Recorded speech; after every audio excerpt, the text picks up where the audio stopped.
ओम शांति। आज 22 मई 2024 की ईश्वरीय महावाक्य है। आज की मुरली का सार है, मीठे बच्चे, तुम्हें कर्मातीत बनकर जाना है, इसलिए अंदर में कोई भी फ्लो नहीं रहना चाहिए। अपनी जांच कर कमियां निकालते जाओ। प्रश्न: किस अवस्था को जमाने में मेहनत लगती है, उसका पुरुषार्थ क्या है? उत्तर: इन आंखों से देखने वाली कोई भी चीज सामने ना आए, देखते भी न देखो, देह में रहते देही अभिमानी रहो। यह अवस्था जमाने में टाइम लगता है। बुद्धि में सिवाय बाप और घर के कोई वस्तु याद न आए, इसके लिए अंतर्मुखी हो अपनी जांच करनी है, अपना चार्ट रखना है। धारणा के लिए मुख्य सार: पहला, सभी से ममत्व निकाल एक लवली बाप को याद करना है। अंतर्मुख हो अपनी कमियों की जांच कर निकालना है। वैल्यूबल हीरा बनना है। दूसरा, जैसे बाप ने हम बच्चों को श्रृंगार किया है, ऐसे सबका श्रृंगार करना है। कांटों को फूल बनाने की सेवा में लग जाना है। ट्रस्टी होकर रहना है। वरदान: ब्राह्मण जीवन में एक प्रथा के पाठ द्वारा रूहानी रॉयल्टी में रहने वाले संपूर्ण पवित्र भव। स्पष्टीकरण: इस ब्राह्मण जीवन में एक प्रथा का पाठ पक्का कर प्योरिटी की रॉयल्टी को धारण कर लो, तो सारे कल्प में यह रूहानी रॉयल्टी चलती रहेगी। आपकी रूहानी रॉयल्टी और प्योरिटी की चमक परम धाम में सर्व आत्माओं में श्रेष्ठ है। आदिकाल देवता स्वरूप में भी यह पर्सनैलिटी विशेष रही है। फिर मध्यकाल में भी आपके चित्रों की विधि पूर्वक पूजा होती है। इस संगम पर ब्राह्मण जीवन का आधार प्योरिटी की रॉयल्टी है। इसलिए जब तक ब्राह्मण जीवन में जीना है, तब तक संपूर्ण पवित्र रहना ही है। आज का स्लोगन: आप सहनशीलता के देव और देवी बनो तो गाली देने वाले भी गले लगाएंगे। आप सहनशीलता के देव और देवी बनो तो गाली देने वाले भी गले लगाएंगे। आज की मुरली से निकाली गई मुख्य पॉइंट्स: अभी यह है कलयुगी बगीचा अथवा कांटों का जंगल। उसमें भी कोई बहुत फल देने वाले झाड़ होते हैं, कोई कम फल देने वाले होते हैं, कोई कम रस वाले आम होते हैं, कोई कैसे होते हैं। फूलों के, फलों के ऐसे भिन्न भिन्न प्रकार के झाड़ होते हैं। वैसे ही तुम बच्चों में भी नंबरवार पुरुषार्थ अनुसार हैं। अगला, इस देवी झाड़ की स्थापना हो रही है अथवा फूलों के बगीचे की स्थापना हो रही है। कल पहले मिशन आहिस्ते आहिस्ते मीठे खुशबूदार भी बन रहे हैं। नंबरवार पुरुषार्थ अनुसार सब वैरायटी है ना। अगला, बेहद का बाबा हमको बेहद का मालिक बना रहे हैं। मालिक बनने में खुशी भी बहुत होती है। हद के मालिक बने में दुख है। यह खेल ही सुख और दुख का बना हुआ है, और यह भी भारतवासियों के लिए ही है। अगला, बाप भी एक एक बच्चे को बैठ देखते हैं, इनमें कौन कौन से गुण हैं और कौन कौन से अवगुण हैं। बच्चे खुद भी जानते हैं। बाबा अगर कहे कि बच्चे तुम सब अपनी अपनी खामियां आप ही लिख कर आओ, तो झट लिख सकते हैं। हम अपने में क्या क्या खामी समझते हैं, कोई ना कोई खामी है जरूर। अगला, संपूर्ण तो कोई बने नहीं है, हाँ बनना जरूर है। कल्प कल्प बने हैं, इसमें कोई संशय नहीं, परंतु इस समय खामी है।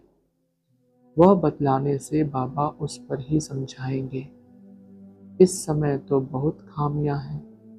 मुख्य सब खामियां होती ही है देह अभिमान के कारण। अगला, कर्मातीत अवस्था में जाने का अर्थ भी तो बाबा समझा रहे हैं। कर्मातीत होकर जाना है तो कोई भी फ्लो न रहे, क्योंकि तुम हीरे बनते हो ना। हमारे में क्या क्या फ्लो है यह तो हर एक जानते हैं, क्योंकि तुम चैतन्य हो।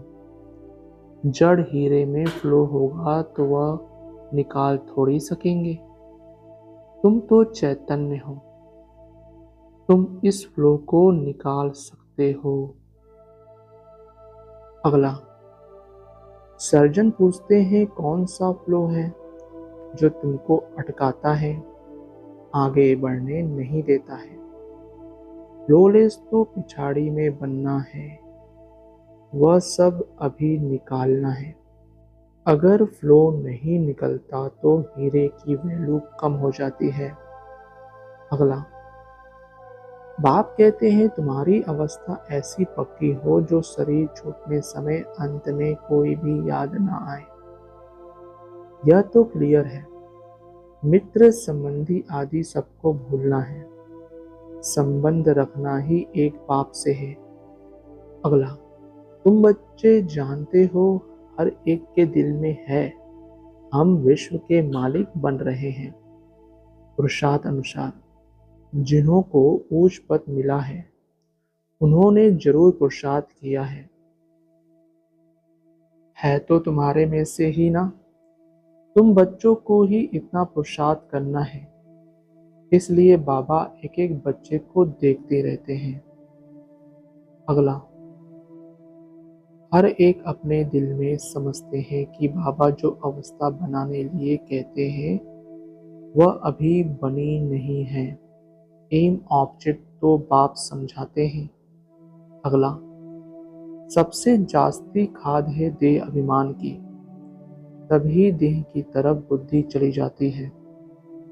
देह में होते हुए देही अभिमानी बनना है। इन आंखों से देखने वाली चीज कोई भी सामने ना आए, ऐसी अवस्था जमानी है। हमारी बुद्धि में सिवाय एक पाप के और शांति धाम के कोई भी वस्तु याद ना आए, कुछ भी साथ नहीं ले जाना है। अगला, मूल बात बाबा समझाते हैं एक पाप के सिवाय और कोई याद ना आए। एक पाप की ही याद से ही तुम्हारे पाप कट जाएंगे और पवित्र हीरे बनेंगे। कोई कोई पत्थर तो बहुत वैल्यूबल होते हैं, माणिक भी वैल्यूबल होते हैं। बाप अपने से भी बच्चों की वैल्यू ऊंच करते रहते हैं। अगला, बाप कहते हैं अंतर्मुख हो, अपने में देखो हमारे में कोई खामी है, कहाँ तक देह अभिमान है। बाबा पुरुषार्थ के लिए भिन्न भिन्न युक्तियां समझाते रहते हैं। जितना हो सके एक की याद में रहे, भल कितने भी प्यारे हों, खूबसूरत बच्चे बहुत लवली हों, तो भी किसकी याद ना आए, यहाँ की कोई भी चीज याद ना आए। अगला, आत्मा को लवली प्योर बनाने के लिए बाप कहते हैं बच्चे जितना मुझे याद करेंगे तुम अथाह लवली बनेंगे। तुम इतने लवली बनते हो जो तुम देवी देवताओं की अब तक पूजा हो रही है। बहुत लवली बनते हो ना।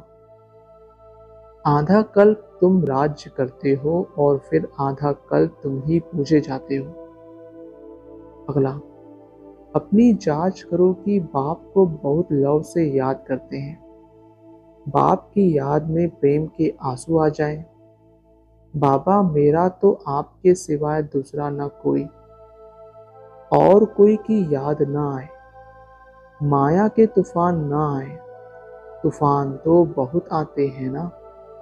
अगला, यहाँ कोई कोई बच्चे तो बहुत हट्टी सर्विस करते हैं, सर्विस के लिए जैसे एकदम तड़पते हैं, बहुत मेहनत करते हैं। यह भी तुम जानते हो कि बड़े आदमी इतना नहीं समझ सकेंगे, परंतु तुम्हारी मेहनत कोई व्यर्थ नहीं जाती है। अगला, बाबा कहते हैं ट्रस्टी हो रहो, कुछ भी करो बाबा को इशारा देते रहो। लिखते हैं बाबा मकान बनाओ, बाबा कहेंगे भल बनाओ, ट्रस्टी होकर रहो। बाप तो बैठा है ना, बाप जाएंगे तो सब इकट्ठे जाएंगे अपने घर, फिर तुम चले जाएंगे अपनी राजधानी में। हमको फिर कल्प कल्प आना ही है पावन बनाने, अपने समय पर आता हूँ।